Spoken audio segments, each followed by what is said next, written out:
E aí, pessoal? Um dos vídeos que foram mais assistidos aqui do canal foi sobre como estudar cálculo em 30 dias. E muitas pessoas naquele vídeo me perguntaram como eu diria para vocês estudarem, sei lá, por exemplo, matemática básica em 30 dias. Eu não sei se é possível estudar matemática básica em 30 dias, é muita coisa. Mas eu estava dando uma olhada no conteúdo de matemática básica, aquele que você vê lá no ensino fundamental, ensino médio. E eu comecei a encontrar algumas conexões interessantes que eu não tinha percebido na época que eu estava na escola. Então esse vídeo não é um vídeo de como estudar matemática básica em 30 dias. Talvez o próximo seja. Eu ainda estou preparando ele, então se você não quiser perder o vídeo, ativa o sininho aí no canal. Mas nesse vídeo eu vou te dar um panorama geral de como funciona a matemática básica, como os conteúdos se conectam, por exemplo. Porque eu sentia muita falta disso quando eu estudava matemática no ensino médio. Por exemplo, química, as coisas eram muito ordenadas, né? Você tinha lá o estudo do átomo, moléculas, soluções, e aí química orgânica, que é o estudo de moléculas de carbono, etc. E as coisas pareciam seguir uma ordem lógica. Biologia também, né? Célula, tecido, etc. Mas matemática era uma coisa que não parecia ser muito construtiva. Parecia que o professor decidia, num belo dia, que ele estava enjoado de falar de função do segundo grau e começava a falar de matrizes. Eu nunca entendia muito bem qual era a conexão entre as duas coisas. E eu ainda acho que a matemática básica falha muito em criar essas conexões, mas nesse vídeo eu vou me esforçar para dar um panorama para você de como é a matemática básica. E ela não vai seguir a ordem da escola, infelizmente, porque a escola apresenta algumas coisas antes de outras e etc. Mas, pelo menos assim, talvez você se sinta um pouco mais motivado em estudar matemática de uma maneira mais organizada, digamos assim. Então vamos lá. O primeiro conteúdo de matemática que você deveria estudar, eu acredito que com certeza seja conjuntos. Conjuntos é basicamente a linguagem da matemática. De certa forma, lógica também, e tanto que a lógica como a gente estuda na faculdade, pode ser interpretada da maneira de conjuntos, né? Embora ela seja um pouco mais geral. Mas com certeza a teoria dos conjuntos é o primeiro curso que pode ajudar você. Lá você vai entender, por exemplo, a notação de conjunto, que significa um conjunto estar contido no outro, pertencimento, que é o conjunto vazio, interseção, união, etc. Então, teoria dos conjuntos vai ajudar você a entender como empacotar certos elementos de matemática. Depois que você estudar a teoria dos conjuntos, aí você vai estudar o seu primeiro conjunto especial, que é o conjunto dos números naturais, que são os números que você aprende lá na primeira série, né? Que é o 1, 2, 3, 4, 5, etc. Não contém o zero, tá? Eu sou analista e analista não inclui o zero nos números naturais. Se você é da ciência da computação, tudo bem, tá perdoado. E com os números naturais você vai aprender as operações básicas. Por exemplo, você vai ter que aprender como adicionar números naturais. E eu não diria para você estudar subtração direta. Na verdade, eu sugeriria você estudar multiplicação primeiro. Que multiplicação de números naturais nada mais é do que a adição repetida várias vezes, né? E, quem sabe, depois da multiplicação, você pode estudar a potenciação, que é a multiplicação repetida várias vezes, pelo menos no mundo dos números naturais. Depois, sim, você estuda as operações inversas, né? Que é a subtração e, finalmente, a divisão.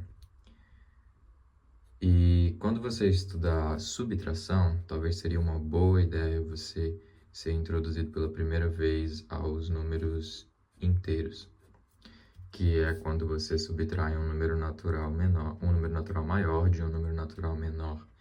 E aí é quando você vai ter a primeira noção do que são os números negativos. E aí você introduz o conceito do que é o conjunto dos números inteiros. Da mesma forma, quando você estudar a divisão, você obviamente vai aprender o algoritmo da divisão e tudo mais, mas seria bom você ter também o seu primeiro contato com, não vou nem dizer frações, vou dizer números decimais, que é quando você divide um número por outro, mas a divisão não é exata, então você tem uma parte decimal sobrando ali. aquela parte decimal pode ser representada de uma outra maneira, que é o estudo das frações. A maneira que eu vejo frações é uma notação compacta de números decimais, né? Por exemplo, você tem um número, sei lá, 3,14, alguma coisa, e uma maneira compacta de denotar ele é 22 sobre 7. Isso aqui não é o pi, tá? 22 sobre 7 é uma aproximação do pi. Então, com a fração, você consegue denotar um número racional ou irracional, um número racional, aliás, grande, através usando só dois números para fração. Então, é uma maneira compacta de você escrever as coisas. E, é claro, você pode ir e voltar entre frações e números decimais. Mas quando você estudar isso aqui, significa que você teve contato com o novo conjunto, que é o conjunto dos números racionais. Isso é, aqueles números que têm ali uma parte decimal.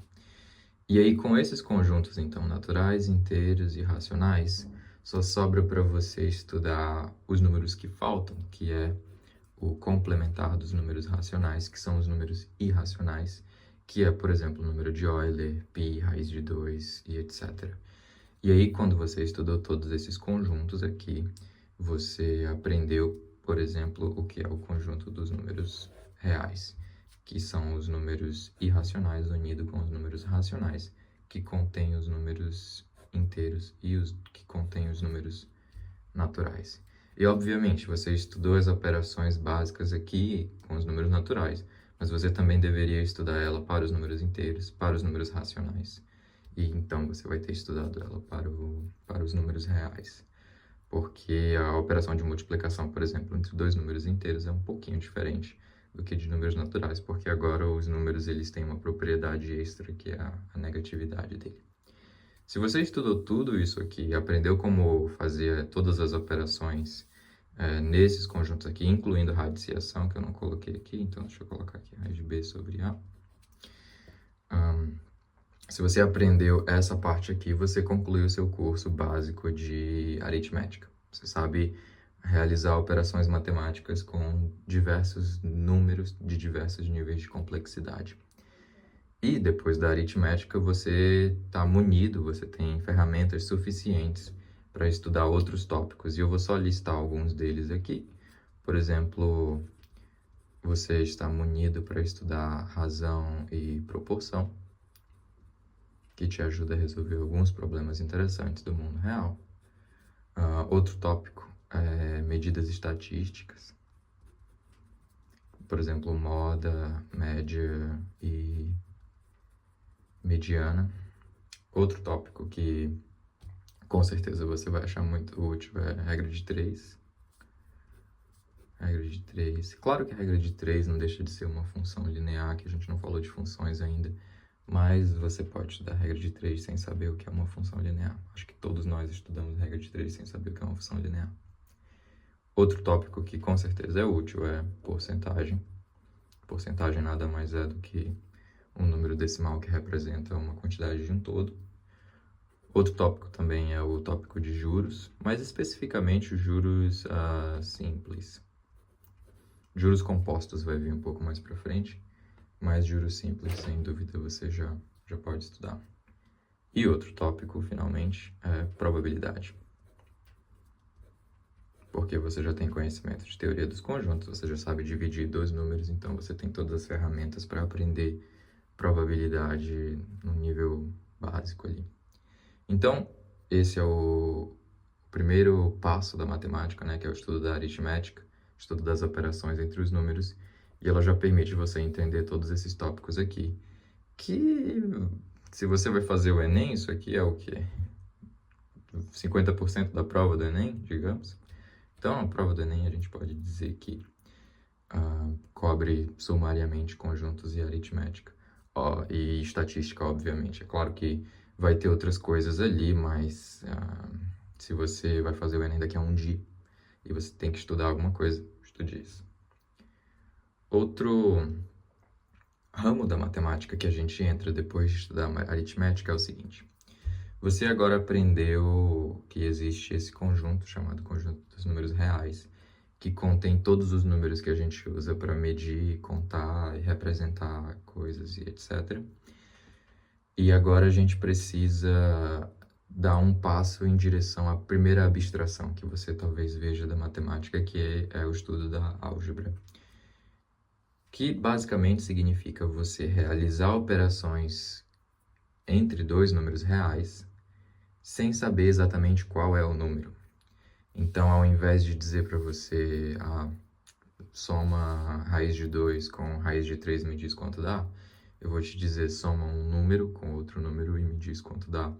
E você não sabe necessariamente quais são esses números, mas você sabe que propriedades eles devem obedecer, porque eles são números reais. Então, vamos anotar aqui, álgebra, seu próximo passo. Na álgebra, a primeira coisa que você talvez tenha que ver é o estudo de monômios. Acho que tem um acento bem aqui, monômios. Monômios são, como eu disse, números reais, só que agora você vai representar ele por letra. Por exemplo, o número B. Que número é esse? Eu não sei. A única coisa que eu sei é que ele é um número real. E se eu quero realizar uma operação com ele, por exemplo, B vezes B, embora não saiba que número o B é, eu sei que um número multiplicado por ele mesmo é esse número ao quadrado. Então, isso aqui é igual a B ao quadrado. E se eu te perguntar qual é o triplo de B vezes B, embora você não sabe qual é o B, você sabe que o triplo de B vezes B é a mesma coisa que 3B ao quadrado. Então, embora você não saiba qual é o número, você consegue realizar uma manipulação simbólica de maneira que você pode simplificar uma expressão ou até resolvê-la no caso de uma igualdade ou alguma coisa assim. Então, você vai estudar monômios, que basicamente vão parecer com isso aqui a maior parte das vezes. Ele vai ter uma parte numérica, vai ter uma parte literal e etc. E você vai ter que aprender a realizar as operações com os monômios. Então, você vai estudar a adição de monômios, a subtração, multiplicação, divisão, potenciação, não. E, finalmente, radiciação. Então, você vai rever todas as propriedades que você aprendeu na aritmética, só que agora você vai aprender como realizar essas operações em números que você não necessariamente sabe qual o valor numérico deles. Tudo que você sabe é que ele é um número real. E, é claro, o objetivo, então, aqui não é estudar o número, mas sim estudar a operação em si. Porque, para pensar, você não sabe qual é o valor numérico do número, então, dizer quanto é aquela quantidade não é importante. O que é importante é saber manipular a operação de uma maneira que, embora o resultado seja simbólico, ele ainda está correto matematicamente. Então, é aqui onde você estuda as propriedades como uma operação matemática ser associativa, ser comutativa, propriedades distributivas e etc. Então, o estudo na álgebra é mais da operação do que do elemento do conjunto em si, digamos. E realmente as coisas continuam assim na álgebra até você chegar no ensino superior. No ensino superior a gente faz a disciplina de álgebra de novo, claro que a gente não vai ver isso aqui, mas a gente estuda, por exemplo, propriedades de quaisquer operação. Você pode criar uma operação e o seu trabalho vai ser mostrar quais as propriedades daquela operação. E essa operação sempre vai estar atrelada a um conjunto. A propriedade da operação depende da propriedade do conjunto. E só para dar uma introdução para você, a gente chama um par ordenado, né? Que é um conjunto e uma operação juntas. Se eles satisfizerem certas propriedades, eles vão ser chamados de grupo, ou anel, ou corpo, e etc. E outra coisa que você vai precisar logo após estudar monômios é estudar a mesma coisa, só que agora para polinômios. Então, vamos só fazer um monte de setinha aqui. Você vai estudar as mesmas operações, só que para polinômios. E a diferença de um monômio para um polinômio vai ser que no polinômio você vai ter alguma coisa que parece mais ou menos assim agora. 3b ao quadrado mais a ao cubo. Então, você não consegue simplificar ele mais do que isso. Você vai ter a soma de dois monômios, mas mesmo assim você vai ter que aprender a somar, subtrair, etc., os polinômios. E aí é claro que a álgebra, depois disso, passa a ser maneiras de você tornar essas simplificações algébricas mais rápidas. Então, por exemplo, um dos conteúdos que você estuda na álgebra, se você aprendeu bem essa parte aqui, é produtos notáveis. Produtos notáveis é basicamente você olhar para uma multiplicação e você saber exatamente qual é o resultado daquela multiplicação, simbolicamente, sem necessariamente ter que fazer todas as operações uma a uma. Por exemplo, o produto notável mais famoso, por exemplo, é a mais b ao quadrado. A maneira que você estuda isso é você escreve a mais b vezes a mais b, e aí você usa a propriedade distributiva, que é multiplicar o a por esse, depois pelo outro, e aí o b por esse, depois pelo outro, e aí você escreve toda a expressão, depois você simplifica e etc. Mas se você conhece o produto notável e você consegue identificar ele, você sabe imediatamente que isso aqui é a ao quadrado mais 2ab mais b ao quadrado. Então, o produto notável ele permite você pular a parte manipulativa da coisa e ir direto para o resultado. E aí você aprende, sei lá, umas 5, 6 fórmulas de produtos notáveis, e isso com certeza vai facilitar muito sua vida. E aí existe a operação inversa, que é a fatoração. Fatoração é o quê? Fatoração é você olhar para uma expressão que vai parecer mais ou menos com isso aqui, e você conseguir reconstruir ela para sua forma mais compacta, que seria essa inicial aqui. Por exemplo, o polinômio b ao quadrado a mais a ao quadrado. Você pode fatorar o a e descobrir que isso aqui é a mesma coisa que a vezes b ao quadrado mais a. Então, você sai de uma forma mais expandida para uma forma mais compacta. E isso é a fatoração. E você vai aprender também algumas técnicas de fatoração. E por último, também seria bom você estudar frações algébricas. A principal propriedade de frações algébricas aqui é a seguinte. Você sabe o que são frações, você aprendeu isso na aritmética. E você sabe, por exemplo, que se você quer somar duas frações, por exemplo, 1/3 mais 1/6, o que você tem que fazer é colocar elas sobre o mesmo denominador, e aí então você pode somar as frações. Mas e se a sua fração é algo mais ou menos assim, 1 sobre x mais 1 sobre x mais 1? Como é que você pode colocar elas sobre o mesmo denominador, se você não sabe exatamente qual o valor numérico do denominador? E aí o estudo de frações algébricas vai ajudar você a responder perguntas desse tipo. E isso aqui é o conteúdo de álgebra que você vê na escola. Se você entende bem o que são monômios, polinômios, sabe realizar as operações entre eles, e você entende muito bem, ou pelo menos conhece boas fórmulas de produtos notáveis, técnicas de fatoração e frações algébricas, o resto do seu estudo na escola vai ser fácil, porque não acredito que as coisas fiquem mais difíceis do que isso aqui.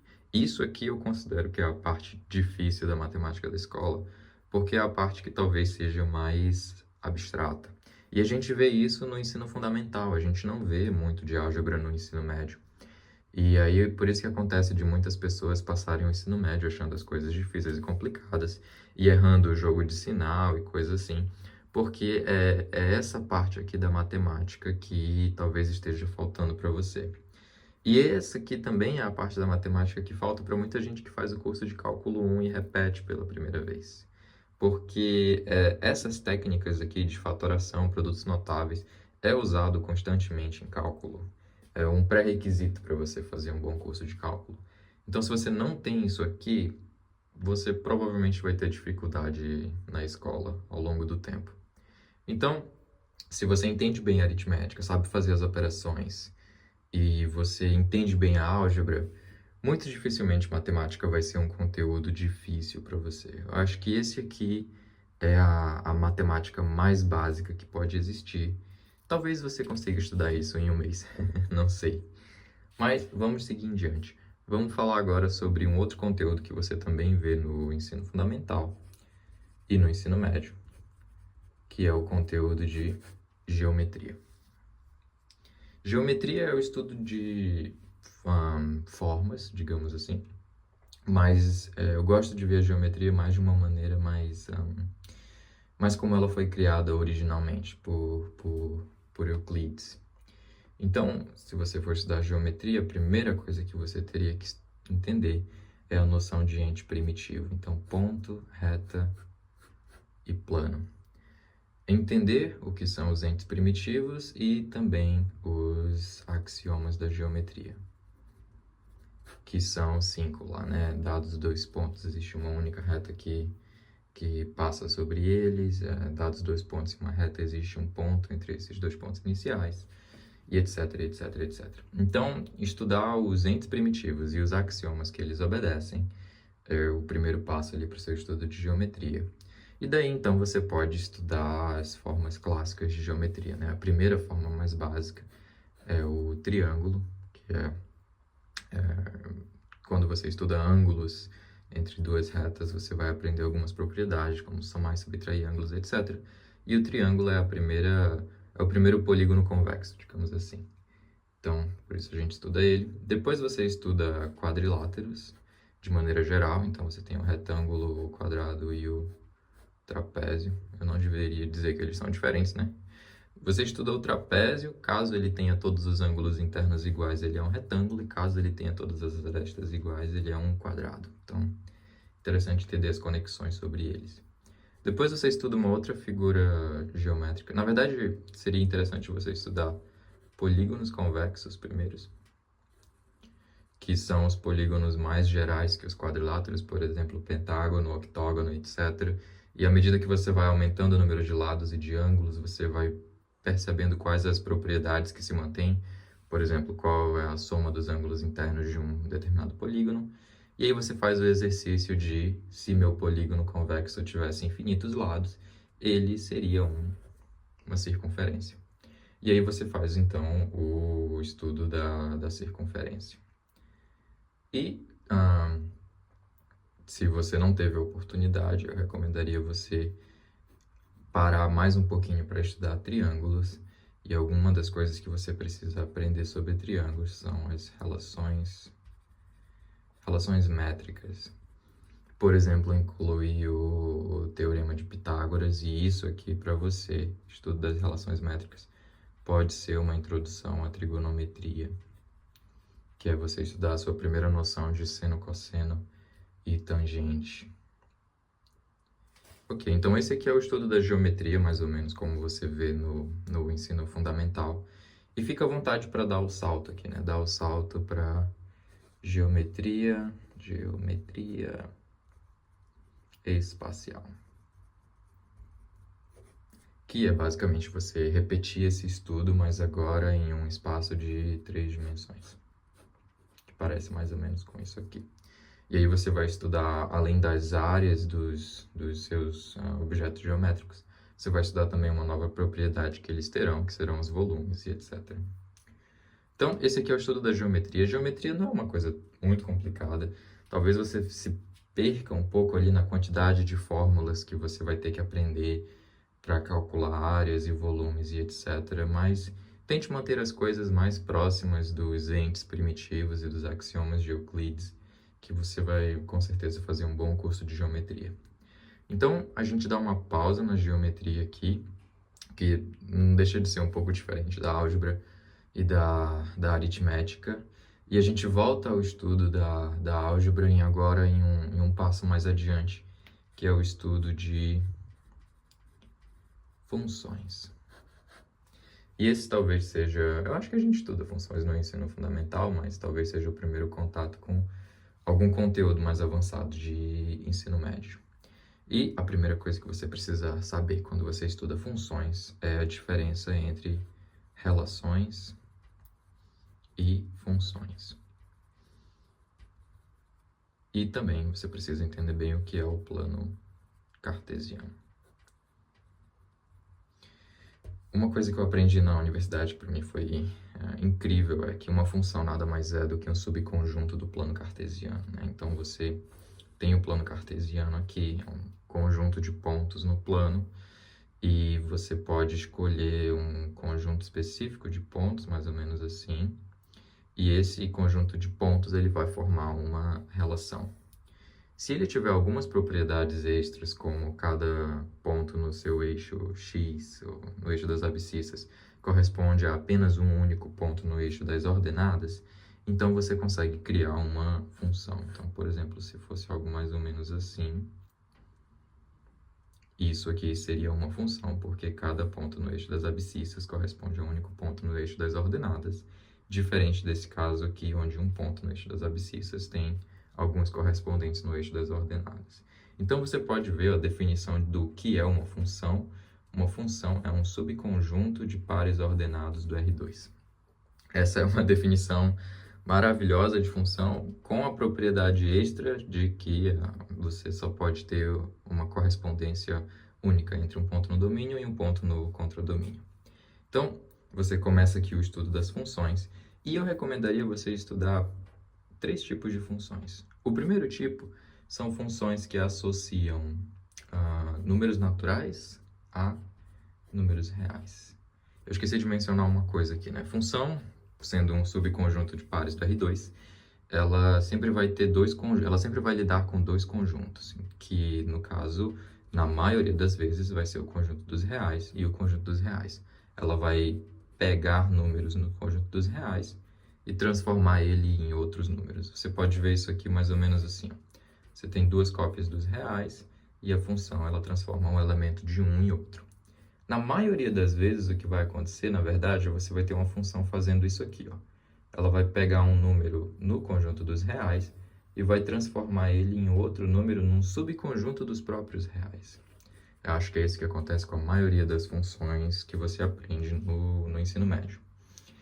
E o primeiro tipo de função que eu queria que você estudasse seria as funções que levam os números naturais nos números reais. Esse tipo de função você provavelmente vê no ensino médio com outro nome. Elas são chamadas de sequências. E, em particular, você aprende duas. A primeira é a PA e a segunda é a PG, progressão aritmética e progressão geométrica. Não deixam de ser funções, a diferença é que você não estuda ela com o nome de funções, né? Você estuda ela com aprender a somar os termos de uma PA, de uma PG, etc. Mas elas não deixam de ser funções dos naturais nos reais, e quando você chegar no ensino superior, se você decidir fazer matemática, a sua disciplina de análise real, você provavelmente vai estudar novamente essas funções e vai descobrir que elas são a ferramenta mais útil que a gente tem quando você consegue definir uma métrica no seu espaço. Então, o primeiro estudo de funções é esse aqui, PA e PG. O segundo estudo de funções que você pode fazer é das funções que vão dos reais nos reais. E aqui você tem uma coleção quase que infinita de funções. Mas vamos listar algumas que você pode ver. A primeira delas são as funções polinomiais de grau 1. Então, funções polinomiais de grau 1. Eu acho que eu deveria pegar outra página aqui, porque vou ficar sem espaço. Então, a gente está falando de funções dos reais nos reais. E a primeira função que a gente menciona são as funções polinomiais de grau 1, também chamadas de funções lineares, que é basicamente o estudo das funções da forma ax mais b. Ou seja, ela pega um número real, x, ela multiplica ele por a, adiciona b, e aí você obtém um resultado. Geralmente a gente usa a notação f de x para funções, mas tem uma coisa interessante que você pode perceber aqui. Se ao invés de f de x a gente chamar isso aqui de y igual a ax mais b, a gente pode fazer uma pequena modificação aqui e escrever isso como y menos ax é igual a b. E dependendo do valor do b, eu talvez possa escrever isso aqui de outra maneira. Eu posso escrever isso aqui como cy menos ax igual a b. Se você já passou pelo ensino médio, você vai reconhecer isso aqui como uma equação linear. E a gente estuda no ensino médio o estudo de sistemas de equações lineares. Mas é um conteúdo, pelo menos eu não sei como foi para você, para mim foi uma coisa completamente desconexa de todo o resto da matemática que eu já tinha visto. Queria eu que meu professor tivesse falado isso aqui, talvez eu tivesse entendido melhor. Mas você estuda a função do primeiro grau, função linear, mas você tem outras maneiras de escrever a mesma função. Uma delas é escrever ela como uma equação linear dessa maneira aqui. Ela não deixa de representar uma reta no seu plano, e em particular, se você tem duas delas, digamos que uma é mais ou menos assim, me diga, qual é o ponto que chama mais atenção sua nesse gráfico? Com certeza é o ponto onde as duas se encontram. Então, você tem um pontinho aqui, onde as duas retas se encontram, e cada uma delas vai ter uma equação, né? Deixa eu dizer que a equação dessa primeira aqui, me perdoe o abuso de notação, mas aqui é x mais by igual a c, e aqui, vamos dizer, rx mais sy igual a t. Pronto. Então, cada linha vai ter uma equação e você quer descobrir o ponto onde elas se encontram. Para você fazer isso, o que você precisa fazer é descobrir qual é o par ordenado x e y, que quando você substituir esse par ordenado na primeira e na segunda, eles têm que resolver essa equação, ou seja, na primeira tem que dar c e na segunda tem que dar t. E o método para você fazer isso é você escrever isso aqui como um sistema linear.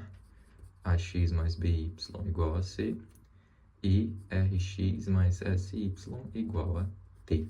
Essa chavezinha que eu coloquei aqui no início é só para dizer que eu vou resolver os dois ao mesmo tempo.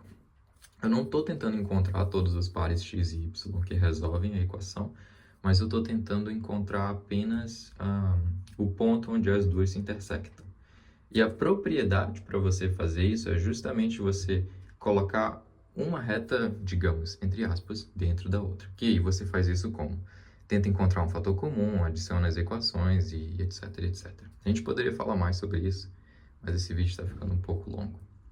Uma coisa interessante que você pode fazer com essas equações é um método de resolução que envolve matrizes. E aí sim, por isso você estuda matrizes no seu ensino médio, né?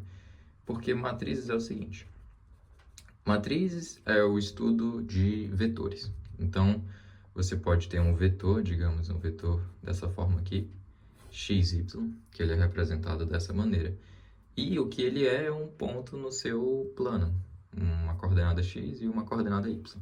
Geralmente você representa pontos no plano como x e y, né, com a vírgulazinha, mas isso aqui é a mesma coisa, apenas uma notação diferente, e essa notação permite a gente fazer uma manipulação mais interessante. Vamos dizer que você tem um ponto x, y no plano e você quer transformar ele em um outro ponto, vamos dizer aqui, um ponto CT. Você quer realizar uma transformação nesse ponto para obter o ponto CT. Uma das coisas que você pode fazer, ficou um espaço exagerado aqui, então deixa eu escrever aqui, CT, é você realizar uma operação nesse vetor para obter o vetor CT. Essa operação é uma multiplicação por uma matriz. Qual matriz nesse caso? Você poderia pegar a matriz AB, RS.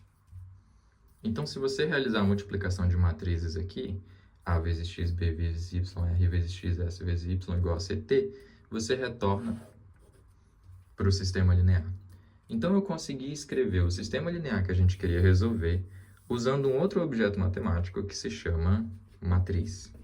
E uma propriedade interessante aqui, me perdoe novamente o abuso de notação, mas se eu conseguisse passar essa matriz dividindo para o outro lado da equação, ou dividimos os lados pela matriz, e eu vou escrever de uma maneira que não faz sentido nenhum aqui, mas espero que você entenda, é a seguinte: se eu conseguisse passar essa matriz dividindo para o outro lado, eu só teria que realizar essas duas operações aqui, né? Primeiro, calcular o inverso da matriz, multiplicar por CT, e aí o resultado que eu obtivesse disso aqui iria me dar o ponto x e y que as duas retas se encontram. Então, poder fazer essa transição aqui de dividir a matriz no outro lado da equação seria muito interessante para mim, isso me ajudaria a resolver meu problema. Acontece que uma das condições necessárias, suficientes para você fazer isso, necessárias na verdade eu acho, é que o determinante da sua matriz, o determinante de A, B, R e S, tem que ser diferente de zero. O que é determinante? Bem, é isso que você vai estudar. Então, quando você estudar o conteúdo de matrizes, provavelmente você tem que entender o que é uma matriz, saber realizar as operações entre matrizes e depois estudar o determinante de matrizes, porque com isso você vai conseguir resolver sistemas lineares de uma maneira mais prática, de uma maneira que computadores resolvem, por exemplo. E não somente esse sistema em particular, mas até sistemas mais complicados de 3, 4, 5 variáveis, esse método sempre vai funcionar, desde que você consiga inverter a sua matriz. E aqui a gente falou então de dois conteúdos do ensino médio, né? Que é sistemas lineares e matrizes. Então, essa era uma dúvida que eu tinha, porque se você já se perguntou por que você estuda sistemas lineares e matrizes, é por isso. Mas, infelizmente, o estudo de sistemas lineares e matrizes acontece muito, muito, muito depois de você ter visto funções lineares. Porque depois você vê a função de segundo grau, depois você vê função modular, função logarítmica e exponencial e etc. E você acaba não fazendo essa pausa para estudar essa conexão que existe entre funções lineares, sistemas lineares e matrizes. Mas isso aqui basicamente é o início de um curso de álgebra linear que você veria num curso de graduação de matemática. Então, estude funções. A primeira função que você vai ver é a função linear. E faça uma pequena pausa para entender sistemas lineares e matrizes. Depois você retorna para o estudo de funções, vendo então a segunda função que leva dos reais no reais, que é a função polinomial do segundo grau ou função quadrática. Função quadrática é a seguinte, como a função linear, ela vai ter uma forma mais ou menos como essa aqui, a x mais b, mas agora ela vai ter um termo do segundo grau, que a gente vai chamar de cx ao quadrado. Então, ela tem um grau extra no seu polinômio. E aí você vai estudar as coisas básicas da função, como o gráfico dela, domínio, imagem, ponto de máximo, ponto de mínimo e etc. Todas as coisas básicas que você estuda de qualquer função que você for estudar. Mas, função quadrática talvez seja um momento interessante para você fazer uma outra pausa, para você estudar um outro conteúdo de matemática, que são números complexos. Por quê? Quando você estuda álgebra, existe um teorema que eu acho que foi provado pelo Gauss, que diz que todo polinômio de grau n possui n raízes. E talvez essas raízes sejam repetidas, tudo bem. Esse não é exatamente o enunciado do teorema, mas basicamente o que o Gauss diz é, se você tem um polinômio de grau 2, você tem que encontrar duas raízes. E a gente sabe, por exemplo, que esse polinômio aqui, x ao quadrado mais 1, se a gente quiser encontrar as raízes deles, a gente iguala a zero. E a gente sabe, usando a fórmula de Bhaskara, ou um pouquinho de álgebra rapidinho, que as raízes desse polinômio aqui seria mais ou menos a raiz quadrada de menos 1. Que a raiz quadrada de menos 1 a gente sabe que não é um número real, porque não existe nenhum número que multiplicado por si mesmo dê menos 1. Mas o Gauss diz que você tem que ter duas raízes. Então, esse polinômio aqui seria uma contradição ao teorema? Não. Ele seria a motivação para você estudar o fechamento algébrico dos números reais, que é os números complexos. Os números que são necessários para você poder garantir que o teorema de Gauss sempre seja verdade. E aí, então, você estuda os números complexos, que são os números quando você permite a introdução da unidade imaginária, que é o i, que corresponde à raiz quadrada de menos 1. Os números complexos também são representados num plano, só que agora o seu eixo das ordenadas é o eixo dos números imaginários. E embora pareça muito com o R2, eles têm uma propriedade diferente. Os números complexos não são a mesma coisa que o R2, porque a operação de multiplicação entre números complexos não é a mesma operação de multiplicação entre dois pares ordenados no R2, por exemplo. Então, função quadrática, estude o básico da função, mas se você quer uma motivação para estudar números complexos, seria interessante nesse momento fazer essa pausa, entender, por exemplo, o que é o teorema de Gauss e etc. Então, ok, função quadrática. Vamos para as próximas funções, e as próximas funções talvez sejam mais simples. A outra função que você deve estudar entre os reais e os reais é a função modular, que significa basicamente você pegar um número e associar com ele o seu valor absoluto. Outra função que você deve estudar, com certeza também deve ser a função exponencial, que consiste em você pegar um número e associar com ele a exponencial dele em uma base fixa, por exemplo, b elevado a x. E, em especial, a gente está interessado quando essa base é o número de Euler.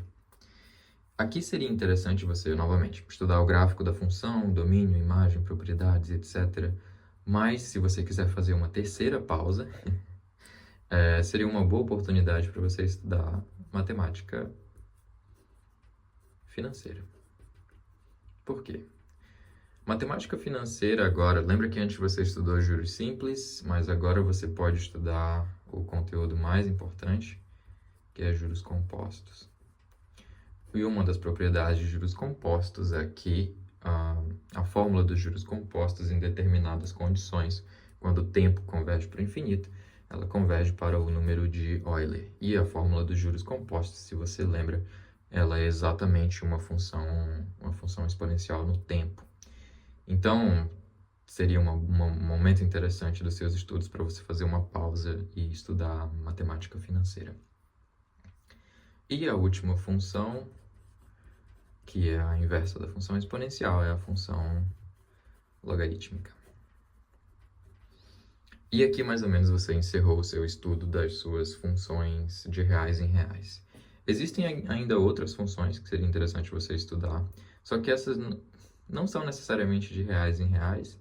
É uma função que leva do intervalo 0 a 2π, quociente 0 e 2π, acho que é mais ou menos assim que se escreve, no intervalo menos 1 e 1.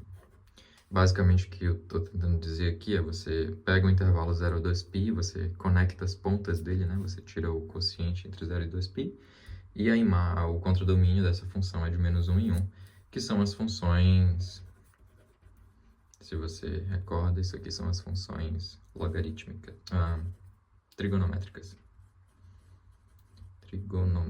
Então, o domínio delas é a circunferência de raio 1, logo comprimento 2π, e a imagem dela varia entre menos 1 e 1.